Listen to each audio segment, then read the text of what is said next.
তো বন্ধুরা এই মুহূর্তে সবথেকে বড় breaking news, Kolkata night Riders থেকে চোটের কারণে ছিটকে যেতে চলেছেন শ্রেয়াস আয়ার। কি থাকছে সম্পূর্ণ আপডেট শ্রেয়াস আয়ারের চোট নিয়ে সেটাই জানাবো আজকের ভিডিওতে। তাই কলকাতার একজন ট্রুলি ফ্যান হয়ে থাকলে ভিডিওটি শেষ পর্যন্ত দেখবেন স্কিপ না করে, এবং নিত্য নতুন এরকম আপডেট পেতে চ্যানেলটিকে সাবস্ক্রাইব করে রাখবেন। তার আগে বন্ধুরা বলে রাখি, আজই কিন্তু প্রকাশিত হতে চলেছে বহু প্রতীক্ষিত আইপিএল 2024-এর সম্পূর্ণ শিডিউল। সেখানে জানা যাবে কলকাতা নাইট রাইডার্স সহ সমস্ত ফ্র্যাঞ্চাইজিগুলির ম্যাচ শিডিউল। তো শ্রেয়াস আয়ারের আপডেটে আসি বন্ধুরা। কিছুদিন আগে শ্রেয়াস আয়ার কিন্তু একটা চোটে পড়েছিলেন টেস্ট ম্যাচ খেলার সময়। যেই চোটটা ছিল মোটামুটি গুরুতর এবং যার জন্য তিনি ইন্ডিয়ার দলের বাইরেও ছিটকে গিয়েছিলেন। এবং আপনারা সকলেই জানেন গত বছর শ্রেয়াস আয়ার এই চোটের জন্যই আইপিএল মিস করে গিয়েছিলেন, যেখানে তার অনুপস্থিতিতে নীতিশ রানা ক্যাপ্টেন্সির দায়িত্বে ছিলেন। আর এবার সেই চোটই আবার শ্রেয়াস আয়ারের পথের কাঁটা হয়ে দাঁড়াতে চলেছে আইপিএল 2024-এর জন্য। তিনি ছিটকে যেতে পারেন আইপিএল 2024 থেকে, এমনটাই আশঙ্কা করা হচ্ছে। এবং শ্রেয়াস আয়ারের চোট সম্পর্কে গতকালই একটা ফেসবুকের স্বনামধন্য পেজ তারা তাদের পেজে আপডেট দিয়ে জানিয়েছেন শ্রেয়াস আয়ার সহ শিবম দুবেও ছিটকে যেতে চলেছেন আইপিএল থেকে। কী থাকছে আপডেট দেখুন।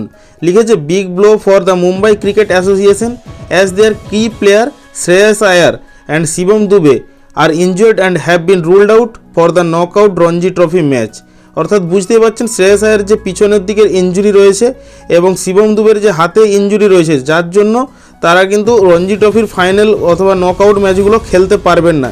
এটা একটা বড় ধাক্কা হতে চলেছে। তার পাশাপাশি এরকমটাও আপডেট শোনা যাচ্ছে, শ্রেয়াস আয়ার এবং শিবম দুবের চোট গুরুত্বপূর্ণ, যেখান থেকে সারিয়ে উঠতে কিছুটা সময় লাগবে বলে এরকমটাই আশা করা যাচ্ছে। কলকাতার ক্যাপ্টেন শ্রেয়াস আয়ারকে আইপিএল 2024-এর প্রথমার্ধের কিছু ম্যাচ মিস করতে পারেন বলে আশা করা হচ্ছে। এবং তার পাশাপাশি চেন্নাই সুপার কিংসের শিবম দুবে, যিনি দুর্দান্ত একজন প্লেয়ার গত মরশুম থেকেই, কেউ চেন্নাই সুপার কিংস আইপিএল 2024-এর প্রথমার্ধের দিকে দলে পাবে না। তাই এই দুই প্লেয়ারের চোট নিয়ে খুবই আশঙ্কায় রয়েছে দুই ফ্র্যাঞ্চাইজি দলের মালিকগুলো। আপনারা প্রত্যেকেই জানেন শিবম দুবে গত মরশুম থেকে কীরকম ভালো পারফর্ম করছেন, এবং শ্রেয়াস আয়ার যিনিও ওয়ার্ল্ড কাপ থেকে ভালো ফর্মে রয়েছেন। এবং কলকাতা নাইট রাইডার্স গত বছর যেই সুবিধাটা পায়নি, তাকে না পেয়ে এবছর সেই সুবিধা এবং তার সেই পারফরমেন্স পেতে চলেছিল। কিন্তু ভবিষ্যতে যদি চোটের জন্য তিনি খেলতে না পারেন, তাহলে কলকাতা কিন্তু দারুণ একটা সমস্যায় পড়বে। কারণ গত বছর ভালো পারফরমেন্সের পাশাপাশি তাদের ক্যাপ্টেন্সির অভাবও ভুগিয়েছিল, যেখানে নীতিশ রানাকে টেম্পোরারি ক্যাপ্টেন করা হয়েছিল কলকাতার দলের জন্য।